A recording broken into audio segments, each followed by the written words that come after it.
Welcome back to the Compound Podcast. This is episode 1. I forget, we haven't recorded in so long. 167, presented by Parse Rum. We are so back. It's been 2 weeks. It's all Tom's fault. You can't blame us. You can only blame Tom. Correct. We took a little break. We took a little break for the All-Star break. We drank some Parse. My favorite rum, your favorite rum, Parse rum. That's a good one, Tom. Great. My favorite rum, your favorite rum, Parse rum. Let's get people saying it. Let's get people saying that. Let's put that on a t-shirt. Go to Benny's, go to your local liquor store, get some Parse. We were talking last week about when we were going to record. Oh, sorry. Last week. Yep. Just want to tell the people what happened. Yep. That's on me. We were like Sunday, everybody was flying back, and then it was like Monday, and we were all kind of first day into the break, and then it was Tuesday. And then before you know it, it was like, you know what? Let's just enjoy the All-Star break. We all need it. And so we punted for a week, and that's on us. Okay. That's on us. Well, we talked about recording on like Thursday, and I was like, well, that's just a weird time. We were gonna record after the Derby. Or after the All-Star game. We're going to wait till the All-Star game was over and then try to do it to talk about the All-Star game. And then we got really late into the break. And we just, you know what? We didn't do it. Happens. But we can talk about it now. We sure can. There were so many homers in the home run derby. Who won it again? Vladdy? Vlad, yeah. Also, for the listeners, Zach's barely here. His Wi-Fi is so bad that he's barely here. Tough Wi-Fi. Vladdy won it, but Julio Rodriguez put up like 40 in a round. Which is sick since it was in Seattle.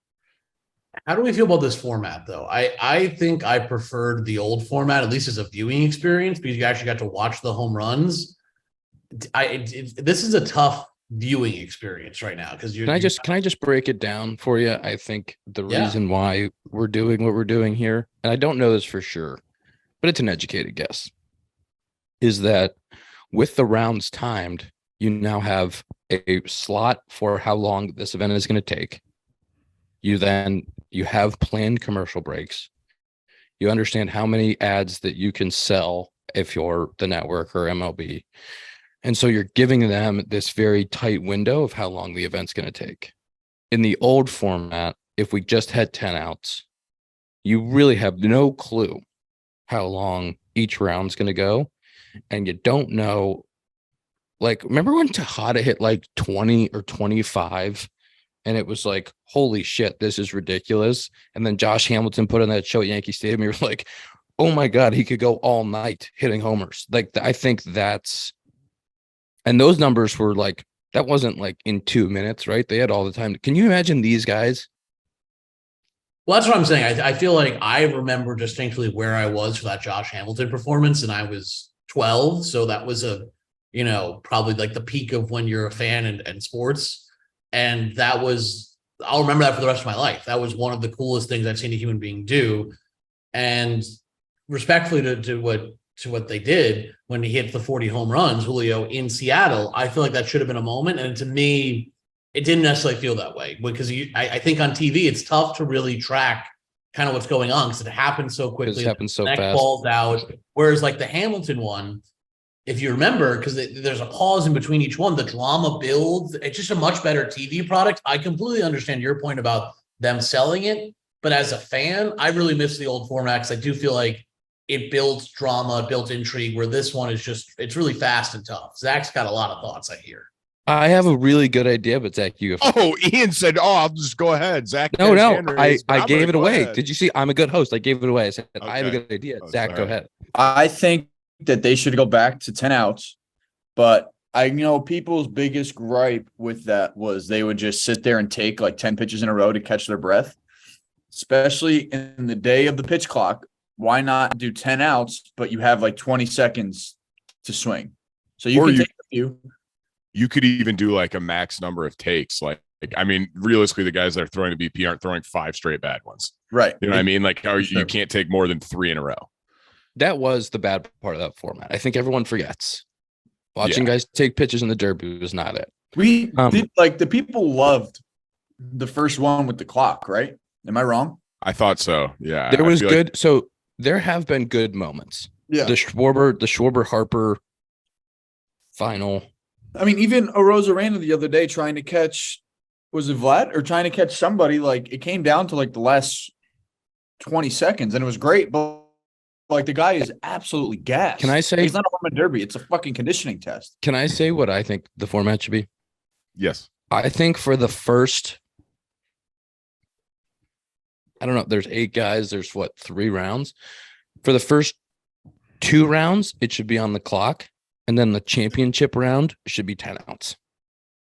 Ooh, Ian. I'm into that. Championship round, 10 outs. And you bring back the old format just for the last 2 guys. You let that, like when Hamilton was hitting balls, and I don't even think Hamilton won that derby. I gassed himself. He did not. He did Didn't lose. win. He did not win. But there was I think one Justin hit Morneau that was like won it. 500 feet, and like the call on that was like, that's crushed. That's in the third deck. 503 feet. Oh my God. But it's like, if you could bring that back for the last round, and I don't hate the idea of you can only take 2 pitches or, each swing has to be made within 15 seconds or 20 seconds. But I agree. It's tough not being able to admire the homers.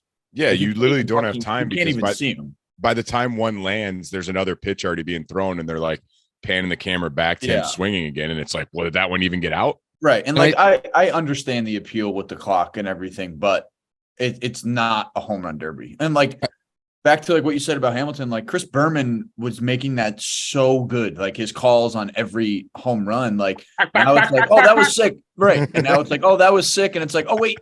Oh, shit. Oh, shit.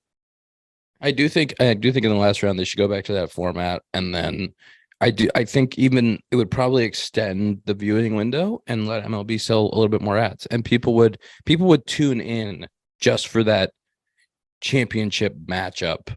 Like even if they whiffed the first couple, like, oh, it's 10 outs and they're in it, like people would tune in for that. So let me write that down. Great idea from me. Check. Yep. I was going to say, you're the one that has the power to change it. I'll talk to somebody about that. Yeah. You know people.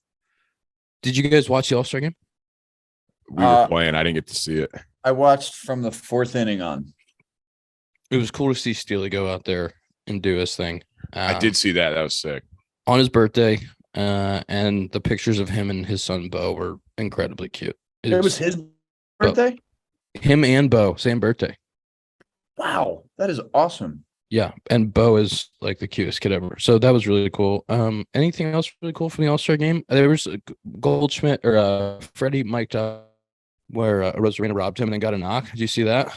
And then he was like talking to the guys, and he was like, we gotta dive for everything. Can't let this guy get on after, because I think he robbed Freddie, and then he gets a hit, and Freddie's like, you can't be taking hits away and getting hits. Okay, you gotta pick one.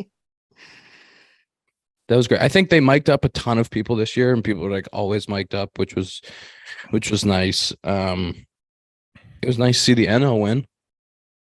Yeah, NL it's been like a decade. forever. Yeah, I know.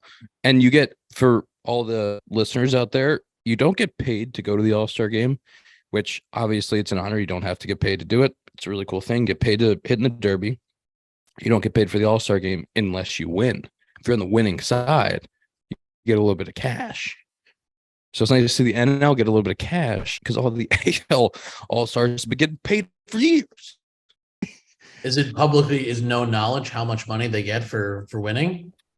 I don't even know. If you would have won last year, you'd know. I would know. Yeah, but what do they make for the home run derby? Isn't it like 100,000? It's a mill, right? If you $1 million for the winner, and I think it's 100 just to compete. If they offered you, would you say yes in a heartbeat, Ian? Yeah, but I don't think I'd be great at it. How about Mookie? I mean, Did you guys see what he said the other day about it? Mookie? Who? Yeah. Mookie. So obviously Mookie had trouble, and he was like, he didn't practice before because he got really hot before the break, and he's just like, I'm not changing anything. And then he said he went into the cage like 10 minutes before, thought he might have found something. He said after the third swing in the regular thing, he said he had no chance. He knew that he was fucked. Yeah, I mean, I think I would have to hit righty which is interesting because I hit way more homers in the game left-handed, but my left-handed BP is I don't hit homers in BP left-handed. And I think with the right BP pitcher, I could actually hit homers right-handed, but definitely this format would not be good for me. Would you go Adley Rutschman, go a little bit of both? I don't think so. You think you hit more righty? Yeah, unless it was like Yankee Stadium. Like if there was a place where like it made a lot of sense to go lefty, but I think I'd have to hit righty. I don't know if you remember righty, Lance Berkman in, I believe it was in Houston when they had the Derby, he hit righty and just went for the Crawford boxes. You're a natural righty, right? Natural righty, yeah. I can just manipulate the ball a lot better in BP right-handed. You could change your swing probably to be more home run centric. Speaking of changing swings, I was talking to Miggy about it because he did it twice. And he said, like, during one of them, I think it was 06, he was like, I couldn't pull a ball in the air. So he's like, fuck it. I just started going oppo. Like, what? In a home run derby? Just like, yeah, I'll go center to oppo. Yeah, all good. If you got the power to go to all fields, why not? I was sitting there on my iPad watching, and he was like, yeah, watch. Like, right now is when I go oppo. And this is in LA at the Angel Stadium. And he goes like 10 rows back, like right center. And it's just like, what the fuck? That's what Judge was hitting like Judge was Judge was doing that too. That's crazy. Can we talk about while we were on our hiatus, the Tigers threw a no. Go Tigers. Go Tigers. And I would love to hear. Friend of the pod. Friend of the pod was part of it. Jason Foley. So that was wild. The whole game. So we got delayed, and then we went out there in the first inning, and it was pouring. Like, we were looking at the umpires like, yo, what the fuck are we doing? Matt Manning, who started the game, threw like 4 balls away in a row. He's like, yo, I can't feel the ball. And they was like, oh, sorry, man. It's going to end soon. Here we go. Like, need you going. And he hits Bo Bichette to lead off the game. So you're like, just in the back of your mind, you're like, all right, well, somebody's on base. You don't really think they have a no-hitter. Like, I think you walk somebody else in the first inning. We had a diving play. So, like, you're kind of just like, oh, we got out of the first inning, whatever, and it's pouring. So it kept going on. And he was kind of hurt. It came out that he was kind of hurt. And, like, you could tell. And AJ was just like, yeah, I mean, I'm not taking him out of this game. Like, I'm not getting booed by 40,000 people. And I was like, that's weird. Like, why would you get booed? Like, I had no idea. This is the 5th inning. Okay. So he comes out. I was gonna ask when you. So he comes out. You said, to be clear, though, Manning said he was fine, right? Like, it wasn't he was asking to come out, and they were like, no, you have to stay. Like, Manning, like, he was, you could tell that he was like a little like tight. Yeah, like, but it was like, hey, like, I'm good, you know? Yeah. So in the 6th or 7th inning, there's 2 outs. And I think you could tell he's kind of laboring. He's not throwing a heater. Like, he is just throwing like 10 curveballs in a row. And you're just like, all right, fuck it. Here we go. Like, walks the last guy, and AJ comes out and takes him out. 2 outs in the 7th inning. And I mean, booed like nobody. He was at like 95 already, though, too. Right. And like he wasn't going 9. Bro, this is like his 2nd or 3rd start back from an injury in April. So, like, it was kind of like, hey, guys, like, think about this. You know, like, it's a good call. No one in the stands is thinking about it. They're just seeing zeros. So he comes out, and I'm like, what the fuck is going on? Like, I know he's having a good game, but, like. That's when you figured it out? Bro, so he took him out, and, like, I was like, oh, shit. And, like, AJ, we're just talking on the mound. And I just, like, do my kind of like, oh, wow, a lot of people here. And I happened to, like, lock onto the scoreboard. This is in the 7th inning, and it said 0 for the hits. And I was like, oh, fuck. And, like, I didn't say it. And I was like, they have – oh. Now it's starting to add up. And I was like, oh, shit. You were playing second, right? Yeah. And apparently the bullpen was, like, pissed because they called down in, like, the 5th inning. They're like, hey, get somebody going. Like, we don't know how much longer Manning's got. And they were like, what the fuck do you mean you don't know how long he's got? Like, so they knew what was going on. They did kind of, but Foley, I think Foles came in first. Yeah, because this went Foley to Lang. Yes. So Foles came in first, and I guess they were realizing when he was warming up, he was like, there's people in the stands like, Foley, you got to keep this going. He's like, I fucking know. Like, God, just shut up. And it's the worst. It's the worst to come out of the pen with a no-hitter. Like I've had that before. Like you don't want that pressure. You're like, this isn't my game. I don't want to go out there. I'm gonna blow it. Right. Like if it's Manning's like, fuck it, I'm just gonna keep out going and see it. Like it's sick.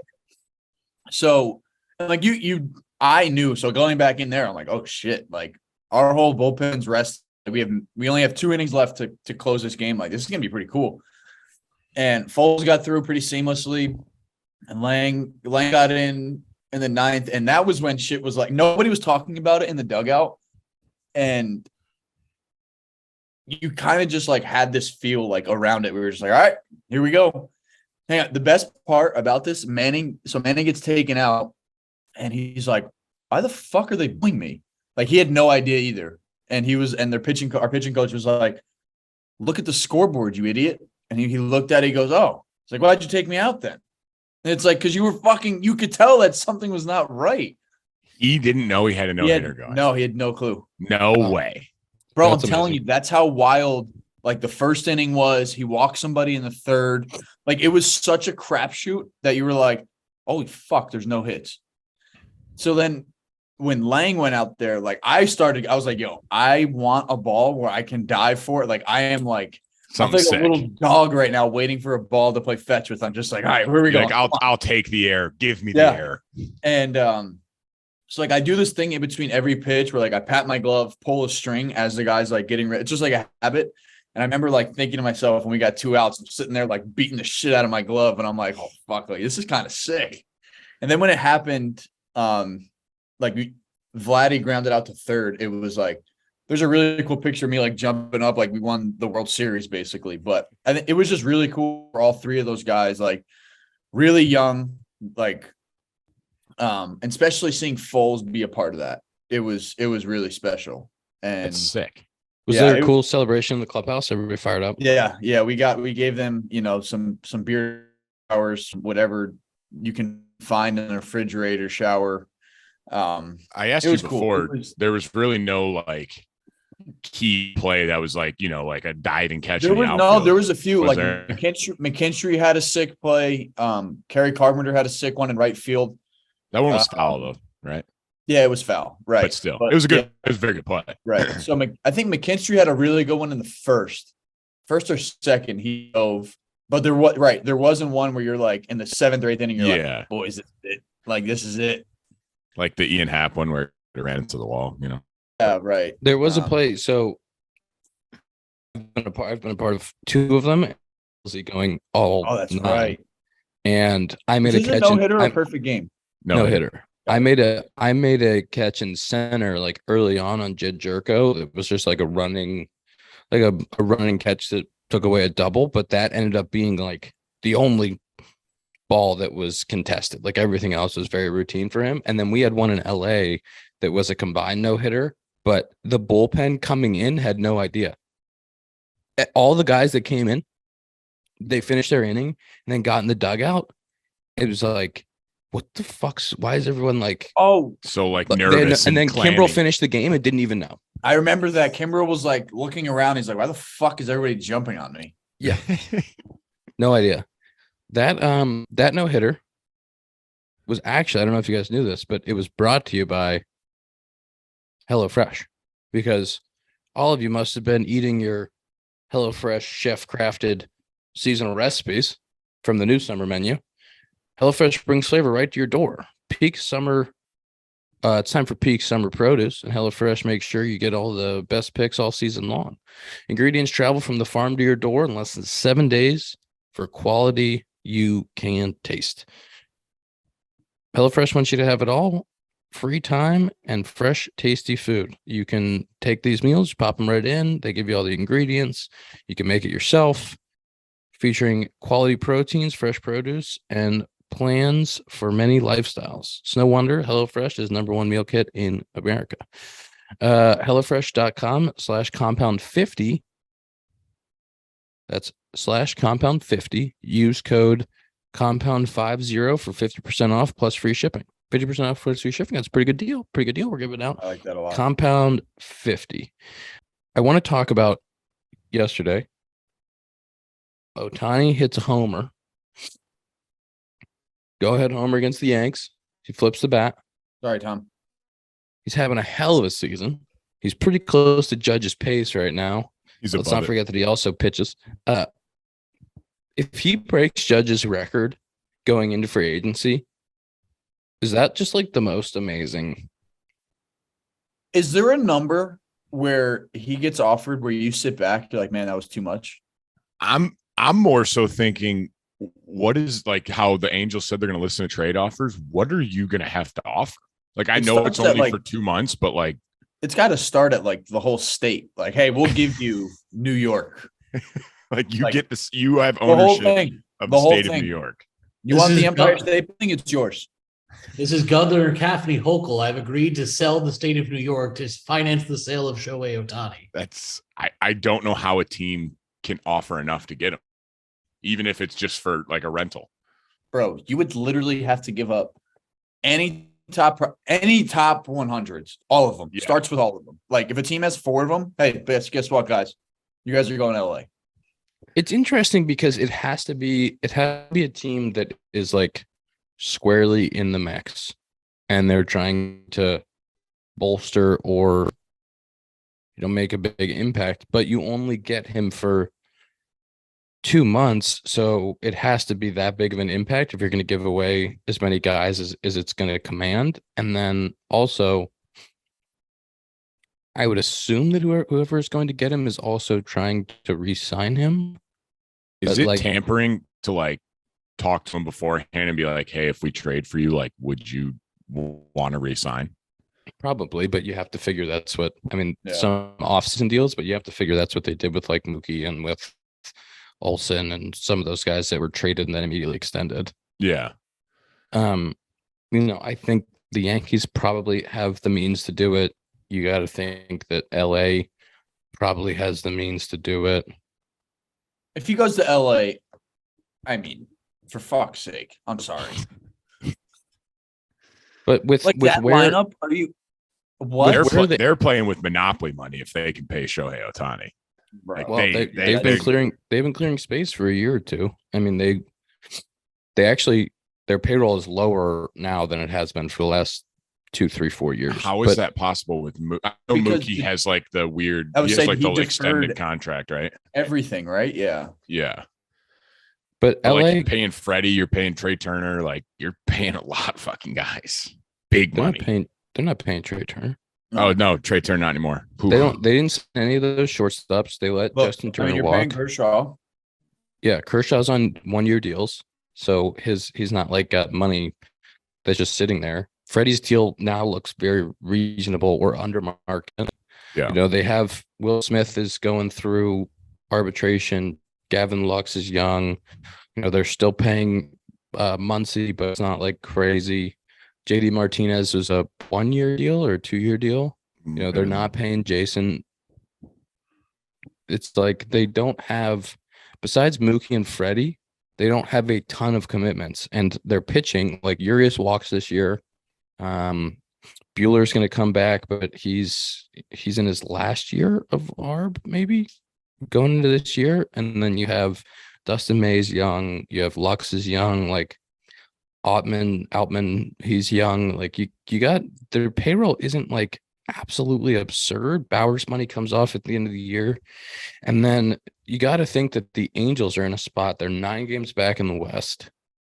The wild card is like basically all of the AL East. So you got to think with Trout hurt too. Like, I think they'll definitely, I think they'll get a deal done because like you said, I don't really see a way they can make the playoffs.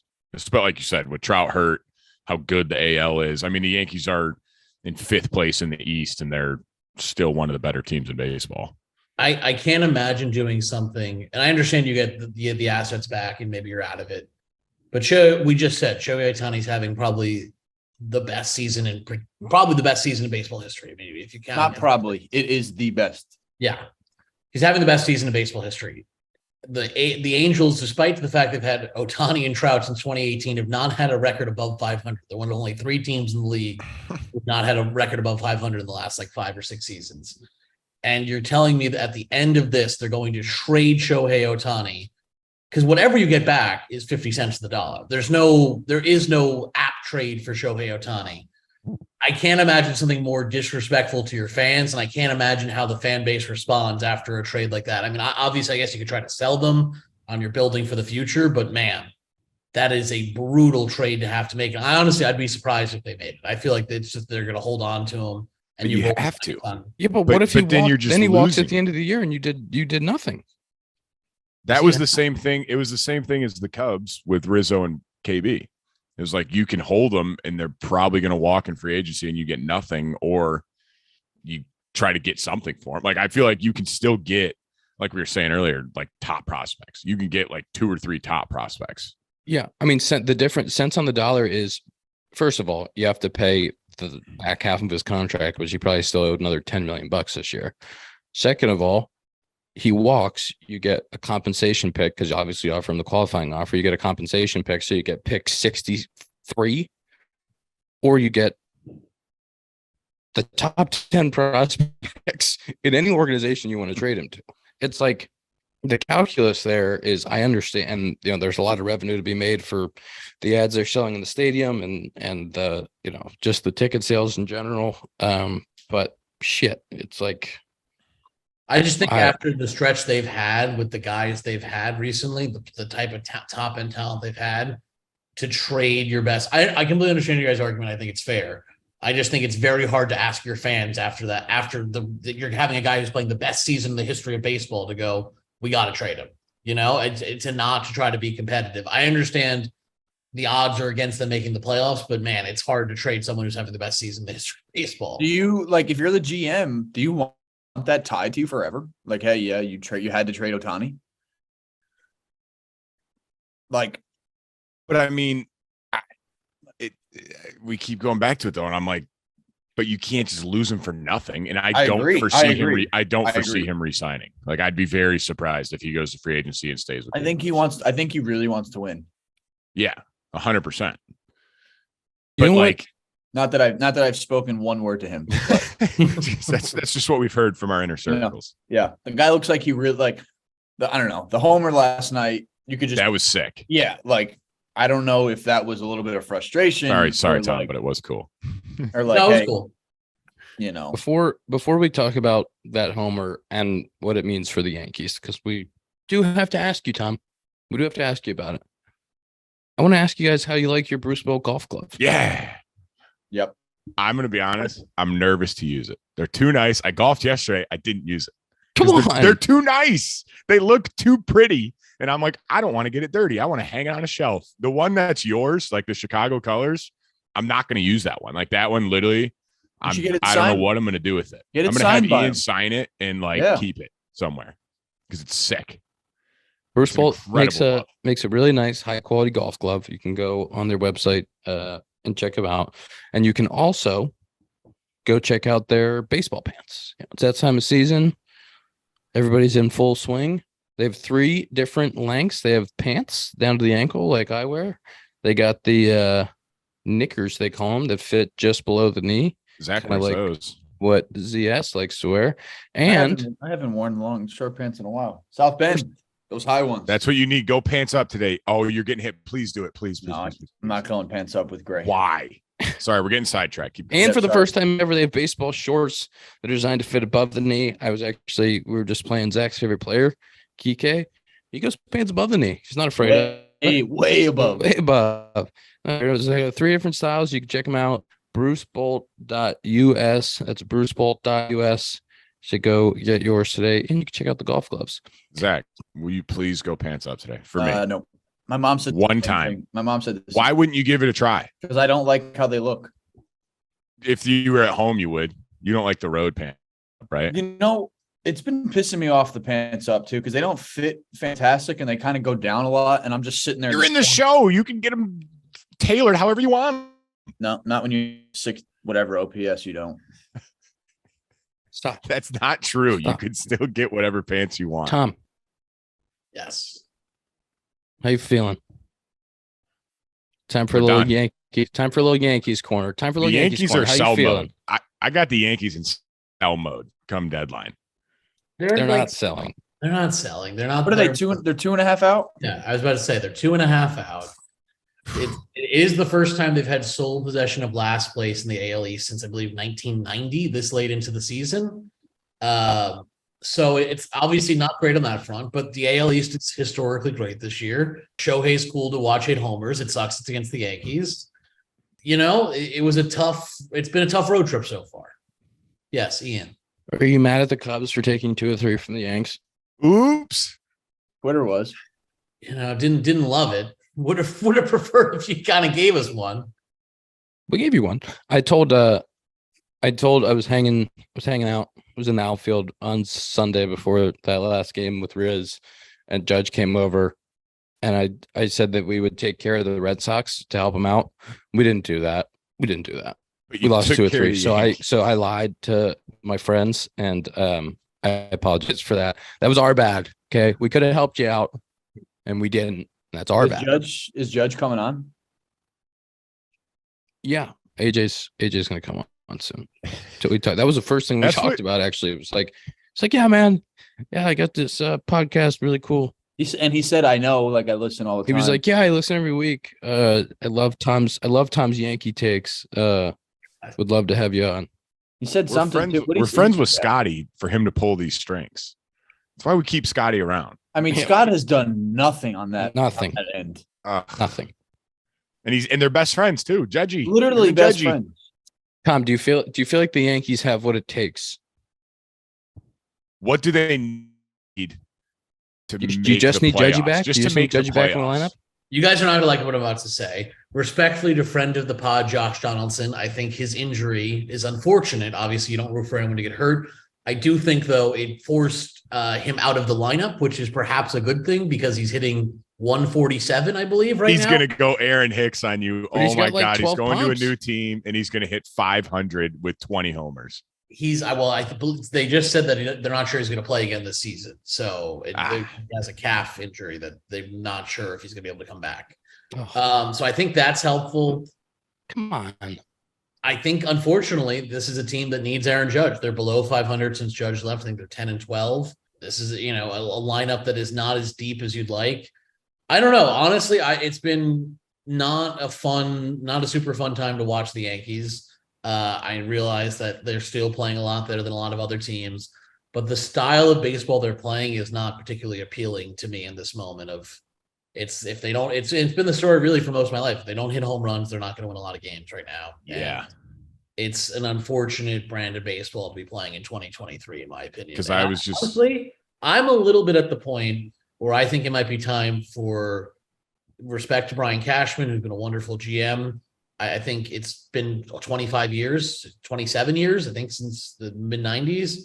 Might be time for a new pair of eyes up there. Might be time just to kind of get some new voices in the organization. I feel like we've seen the same thing over and over again. And since 2000, they have won World Series, which by the Yankee standard is just not good enough. We got Tom calling for Cashman's head.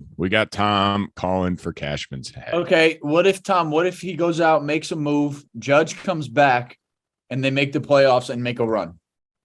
I don't put it beyond Cashman to go get Shohei. I don't think that's out of the question at all. Yeah, I mean, I definitely think, honestly, if you want my honest opinion, I wouldn't go get those guys. I don't think this team is championship this team has never jumped off the page to me as a team that could win a championship. Now, obviously, baseball is the kind of sport you can get hot at the right time in the playoffs, and you don't have to be the best team in the regular season. You just need to be playing your best baseball at the right time. I don't see that happening for this Yankees team at the current moment. Now, things can change. Judge can get hot. Who knows? Players can get, whatever. But yeah, right now I'm in the mindset of I'd be seller. I mean, I wouldn't necessarily be selling, but I would be more open to selling than buying at the current moment. I don't see any way that they're beating the Rays in the playoffs. But fans, like, if they sell, I feel like they'll have more of a heart attack if the Yankees sell than if they don't go get somebody. Yeah, this season reminds me a lot of like the 2016 Yankees, where it feels like this is the end of whatever era of this Yankees team it is. And I think it's kind of starting to transition to the next era. And you saw that 2016 season. That's the Chapman trade. They got the Gleyber Torres. They did a lot of moves that season. They traded Andrew Miller. Who are you trading off this team?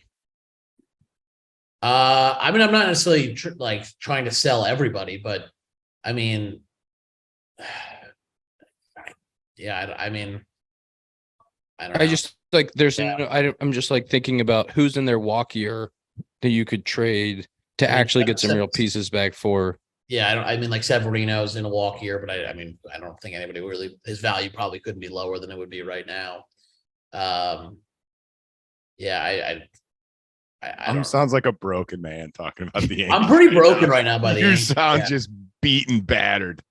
Which should make this the best episode in the history of the compound. I saw a statistic that the other day that it was asking fans how they view teams, and only 14% of baseball fans had a positive view of the Yankees. So I think for most of our audience right now, they're having a good time listening to me be sad.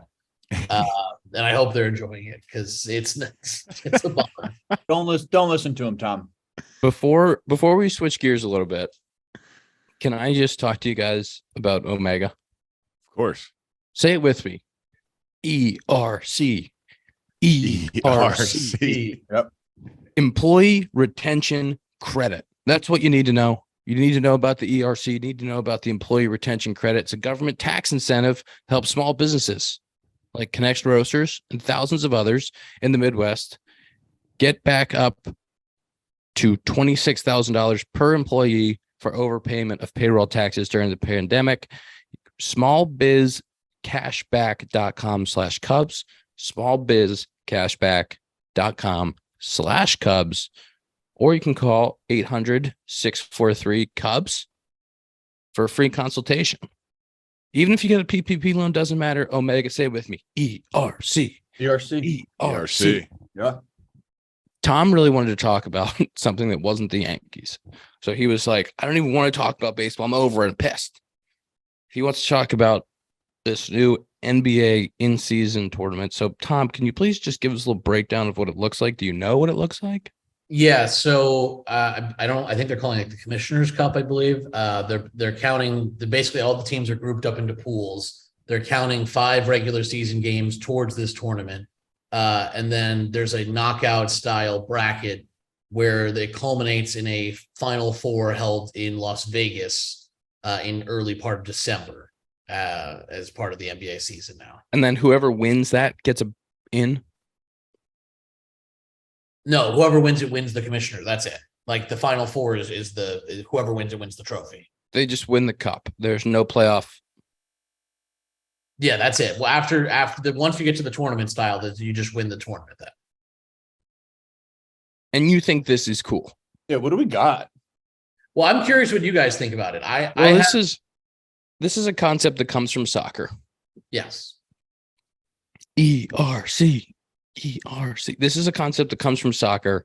I know a lot of sports have been toying with the idea because what happens is in the middle of the season, you lose a little bit of audience, especially a regular season like basketball. They have a lot of teams that get in the playoffs. People don't really watch a ton of regular season NBA games. It's not their highest grossing time of the year. So they're trying to do something in the middle of the season that brings a little bit of pizzazz to kind of what would be a lull.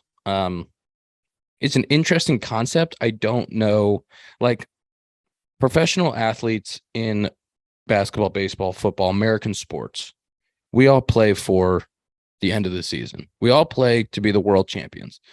You know, like when we go play the White Sox for the Crosstown Cup, we're not walking away at the end of the year going, fuck yeah, we won the Crosstown Cup. You know, you're not like, thank God we won 3 out of 4 against the White Sox. It's like, you can use. Yeah, I mean, we talked about this with the World Baseball Classic. I think the hardest part of launching this kind of tournament is getting the players to buy in when there's no history to the tournament. You know, how do you convince players that this matters? How do you convince fans that this tournament matters? But if you win the Commissioner's Cup, but you lose in the first round of the playoffs, it's not like the fans are going to be, thank God we won the Commissioner's Cup. What a season we had. Ian hates it. I just don't. Maybe it makes him a little bit of money. Maybe there's a few extra games. I bet that the viewing in the first season of it isn't that spectacular. there's been talk of trying to do something like this in baseball too. If it had playoff incentive, maybe there's a little bit more on the line there where whoever wins gets a first round bye in the playoffs. Like maybe that is, or like gets the first pick in the draft. I don't know. Like maybe there's a little bit more buy-in. I mean, players wouldn't give a shit about the first pick in the draft, but fans would. The playoff berth probably gets everybody a little bit hyped up for it. But if it's just for the love of the cup, I don't see it. The love of the cup. I think the playoff berth is a good idea. I have a pitch. Would you like to hear my pitch for the major league version of this? This is going to be great. I'm going to like it, but I will pitch it to you. The Yankees get to lose 5 games. Everybody else is single elimination. No. So my idea is this, taking more from the FA Cup in England for soccer, where you include not just the major league teams, you include down the pyramid, as you would say, in soccer and in baseball, the minor leagues. You start with 128 teams. That includes 28 AAA, 30 AA, 30 single A, and then 10 Atlantic League as well. You have 10 spots left at the end. I think that would make sense. You do 6. Beat you, Ian. I dare it. You do regional pots. So you do like kind of how they do for the college baseball tournament, where you do 4 teams at one regional, 2 rounds. I know Ian hates this idea. I'll keep going. Hates it. Keep going. I like it. Keep going. So you do 2 rounds of that. You're left with 32 teams. You enter the 30 major league teams, the 2 AAA champions, one of each who wins with each league. That's 64 teams. From there, you do a straight bracket, and it ends up with 16 games on. Like I had it scheduled out as you would draw the bracket on a Wednesday. Friday, Saturday would be like March Madness, where you'd have 16 games on Friday, 16 games on Saturday. I think the coolest part of this, and the part that I'm sure the players would vote down right away, but would be the coolest part of this, is that home and away would be assigned randomly. So you might have the New York Yankees traveling to the Bowling Green Hot Rods. I think this would makes sense. Or the Lexington Counterclocks. We'll see you at Counterclock Field. Come on in, Aaron Judge. It makes so much sense to have the Yankees play in a stadium that seats 5,000 people. I know you're mocking me, but I actually do think it makes sense, because baseball is not a national sport anymore and is losing its hold as a national sport. It's the 3rd national sport now. This is a way to get people. I was just someone who grew up in the minor leagues, going to games, falling in love with the sport that way. There's a way where if a kid goes and sees the Yankees play in Kentucky, or they see a local major league team come and play in Des Moines, Iowa, or they come and play somewhere where baseball major league teams normally don't play, I think that's a way to get new fans involved in the game. Now, I understand this is the idea that the players would vote down, it would never happen. But in my hypothetical world, I would love to see a scenario in which the Yankees go play in Boise, Idaho, and they go play somewhere, and they travel, and they actually promote the sport. So you do round of 64, round of 32, and then you would do a Final Four in Cooperstown, semifinals on Friday, championship on Sunday, Hall of Fame induction ceremony Saturday. You could also do it where you do it on Friday and Sunday in like Vegas or Miami, and then you do the All-Star game Saturday. But you're building this as a spectacle for the sport, because baseball is a sport that needs national buzz, and this would be something that, think about those Friday, the first weekend, we had 16 games on each day.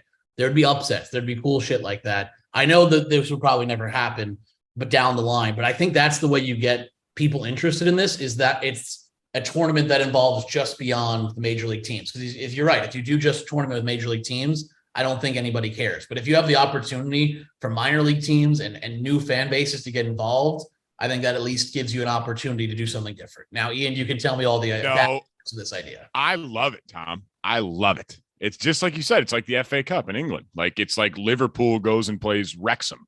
Yep. They can hold 5,000 people, but it's electric. Like, that's sick. Ian hates it. I love it. Zach is indifferent. Yeah, I don't know anything about it, because I don't know where Zach's in the big leagues. He's like, why would I go play those scrubs down below me? Would you save it? Are you done? Yes, sorry. Go ahead. I'm saying, like, you guys were talking about how it comes from soccer. Like, I have no idea. When Liverpool goes and plays Wrexham, for example, it's still all Wrexham fans that are there, right? Liverpool, no. There's they get the away sections. They get like 1,000 tickets for that. Yeah, that right. Yeah. I don't know that the game that you guys were at in Staten Island, I don't know that like the Staten Island fan base is outdrawing the Yanks there. You know, I don't know that you're going to exactly get the same. Too bad. Luck of the draw. Staten Island won, and they get the home game. Suck it. Well, I'm just saying, like, it would be all Yankees fans, right? Like nobody, Nope. nobody wants to see Staten Island beat the Yankees, even in New York. They do. Everyone that's not a Yankees fan wants to see it. What do you mean? It's a really good idea, Tom. I'll bring that one up when I bring up the Derby 10 Don't out. give Fine. him. Let me Don't write give him that a down. pity. Let me write don't down give him a this pity. idea. Good idea. What's your idea then? I think Ian? it's an interesting idea, but I like it, Tom. For the love of the cup. Can we talk about you guys? For the love of the cup. Can we talk about you guys seeing each other in Didn't Staten we used to Island? say that in Iowa? It's for the Yeah, cup. because it was It's for the cup. what's it called? Isn't it the President's Cup? Yeah, and we're like it's for the cup. Yeah, We would do hashtags. Yep. For the cup. I remember We that. lost in the first I round. think I have a picture of my Instagram right now of saying For the cup. it's for the cup. That's so good. I do.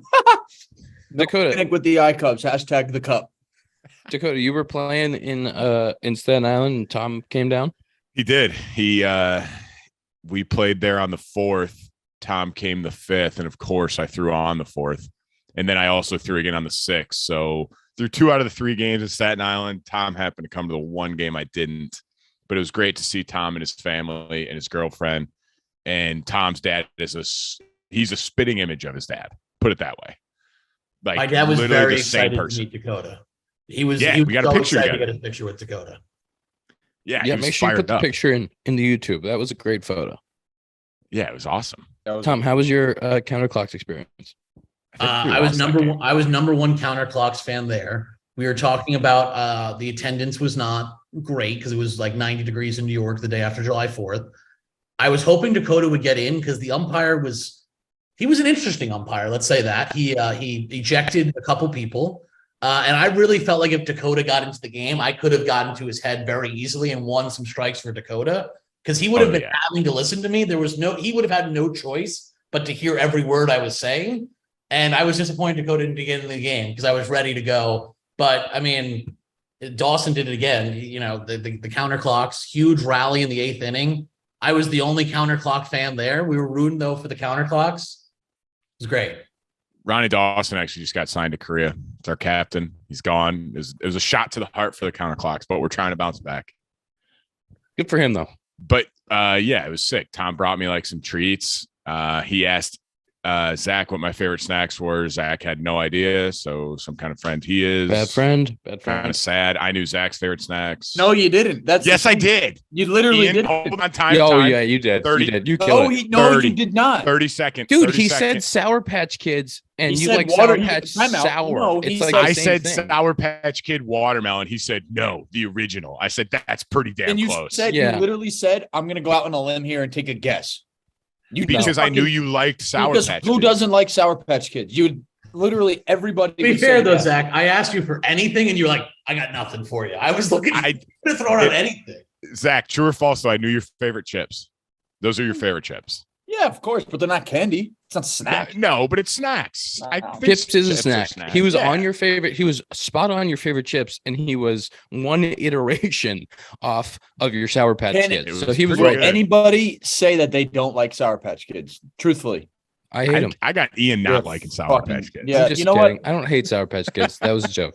exactly. So if somebody But gives he you was Sour right Patch there. Kids, And for probably you to gonna not be a be able hit. to give anything, I nothing. said he doesn't discriminate. My bad.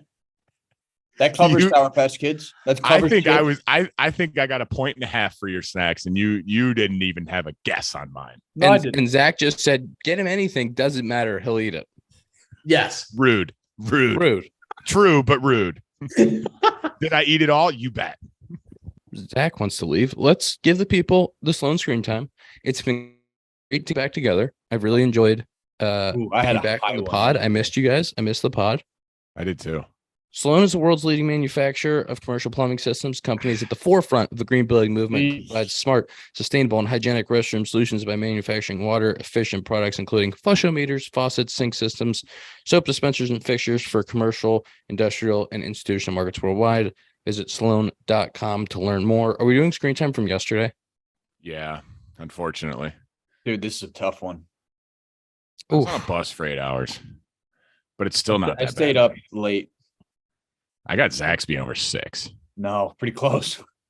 I got mine was 4 hours, 3 minutes. Fuck you. Bullshit. It's a good day.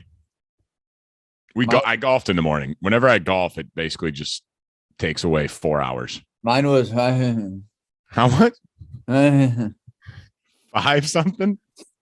5:51. Ugh. Ew. Mine was Gross. 422. I had a I win. It's a bad Tom? day. Two bad weeks in a row for me. Tell the people, Tom. 7:57. That's a tough Monday. You had 2 good days. Yeah, I know. I had a good Sunday and a good Tuesday, but not a good Monday. Well, it's only 1:00 on Tuesday. You still got time. Wait, hang on. That's the Sloan Screen Time presented by our friends at Sloan. Visit sloan.com for more information about flussometers. As always, this episode was brought to you by Parse Rum. Go to Benny's, go to your local liquor store, ask about Parse, get some Parse. Parse has seltzers. Parse has 3-year, 8-year, 12-year. They got options. Pina coladas in the summer. Love that. That's episode 167 of the Compound Podcast presented by Parse Rum. My rum, your rum, Parse Rum.